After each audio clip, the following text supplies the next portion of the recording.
Good morning out there. In there, out there. I'm in here, way out here. Now don't wake up Vivi because we're way out of schedule this morning. Everybody slept in, including Vivian, but now she's over by the door because she's had her breakfast and she's expecting to go out now. So we're hoping she waits. So welcome to Sentimentalists. I'm Mark. And hey, big news. This is a great cover of the anthology for the people of Ukraine. All the money. $20, your whole $20 goes. Nothing, no costs. I gave it up the cost to print and everything. Busy Griefs, Raw Towns, a split on Raw Griefs and Busy Towns. And there it is. Thanks to G.F. Corrick. And some people have had a little trouble getting it, going to the site, but other people have had no trouble. So some people have let me know, what can I do? And gee, some people are getting in and others not. I don't know. I don't know.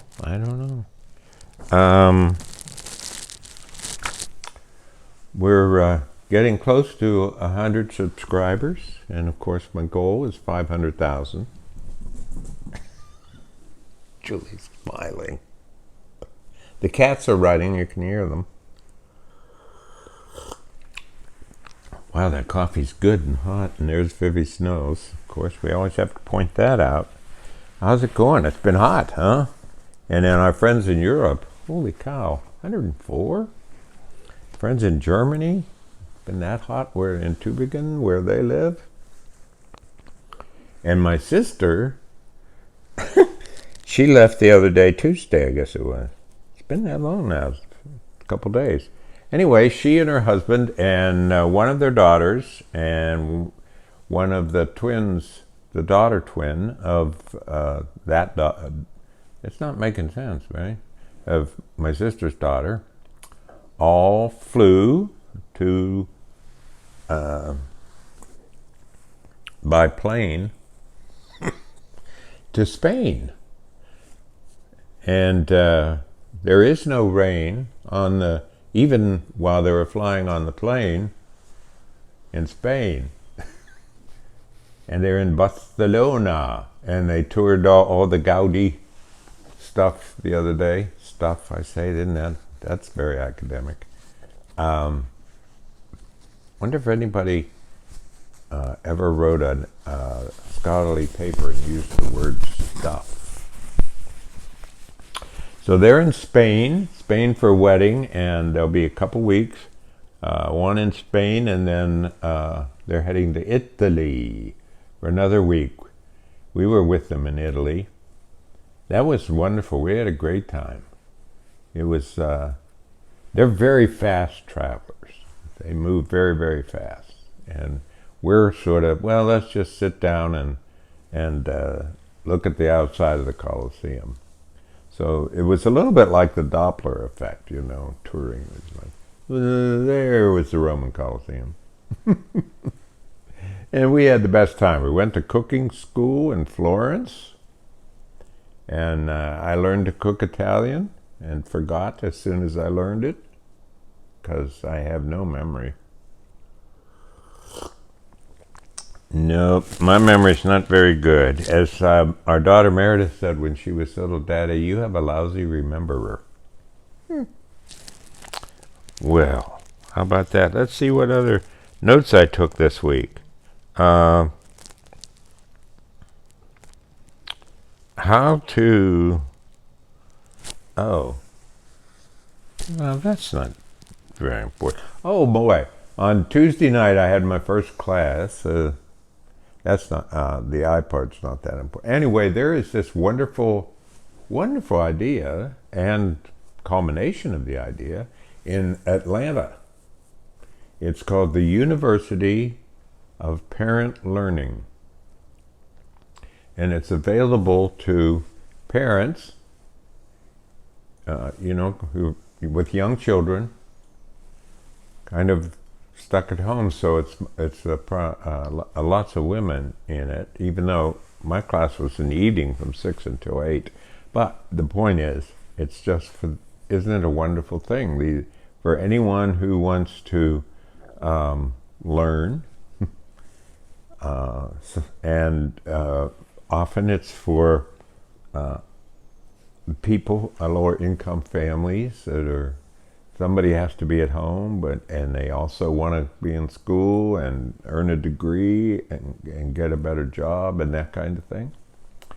So we're reading a collection of poems by Sam Cornish, and I had just a wonderful time on Tuesday.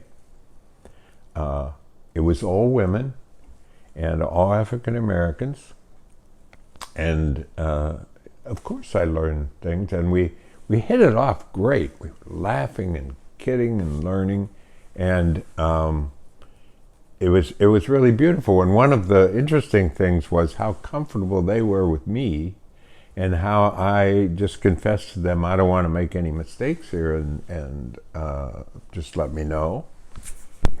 And then I realized, of course, they're comfortable with me. They've spent their whole lives learning how to be comfortable with white people.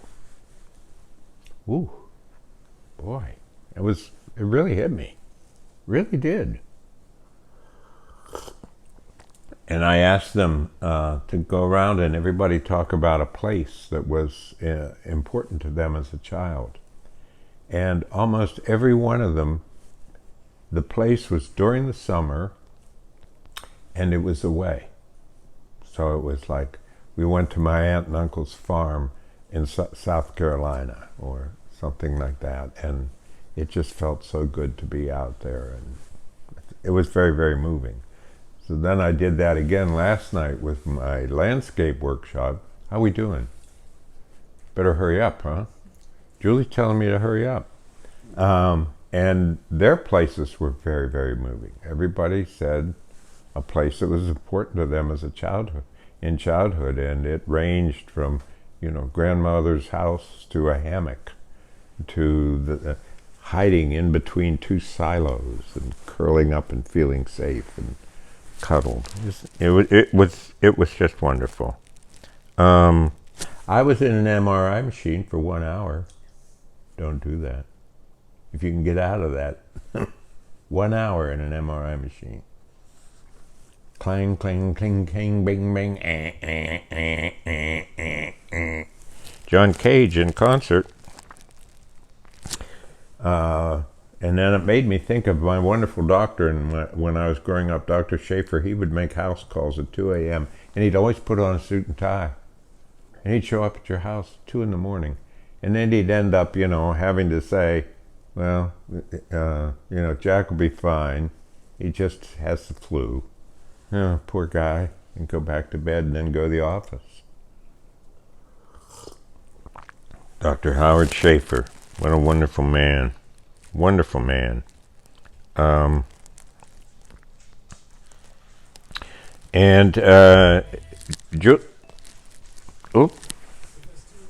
just hit some music. There, went off. Are we okay? Are we still on? We hope. I bumped the phone. I do that a lot and the wrong thing comes on. Did you know, I learned this Sunday and then that's about enough, but the Good Samaritan, you all know the Good Samaritan story. Well, the Good Samaritan was from a mixed family. How about that? And that part of the story is left off so that mixed families can, what? So they can be not treated very well? Well, they weren't. Neither was the Good Samaritan. They were outcasts because they were from a mixed family. I think then it was a Jew marrying a Gentile. Did your father talk a lot? Mine didn't.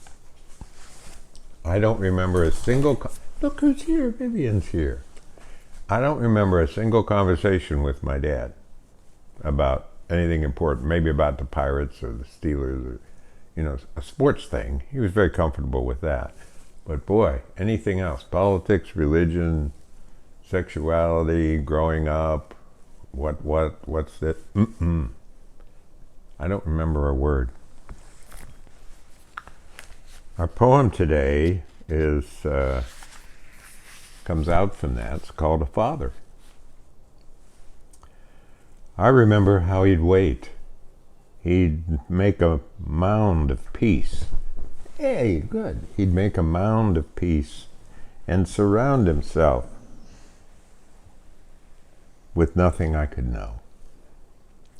His mind seemed alone at the taut end of a kite string. I would wait, hoping for the air to open, dipping him back to us. His eyes were empty, sockets of morning light. I was on my own, trying to learn at the end of my fingers what it was he knew. Whew. We're back together again here. Be kind. Try to be cheerful. Thanks for being with me. Take care.